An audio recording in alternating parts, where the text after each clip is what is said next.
দুই দুলা দাও দুই হোপ দুই আরে 10 কেজি নেন উপরে এন্টি যায় এখন ঢালবো হোপ হোপ তিন তিন এই দে তিন আরে কলা লিয়া করে দে এটা করে সাইড বাবা জানা লাগতো না সাইড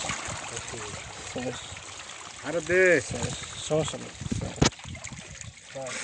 আরে দিবে আরে দিলে কাজ করে দিবা ফো দে একটা দাও একটা নিতে আরো একটা দাও বড় মাছ না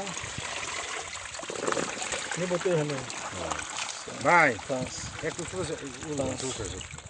পাঁচ এগুলো তো নেই পাঁচ পাঁচ ঠিক আছে তিনটা করছো না ওকে আরো গো করেন এবং এগুলো আপনার বিক্রি করা হচ্ছে সরাসরি হ্যাচারি থেকে। আপনার হ্যাচারি থেকে এসে দেখে আপনি যে কোনো আইটেমের জাল টানা দিন মাছ অর্ডার করতে পারেন। ডাক্তার কাকা, তেলাপিয়া বিশেষজ্ঞ, মুকুল কাকা, 10 কেজি 12 কেজি না 5,040 টাকা।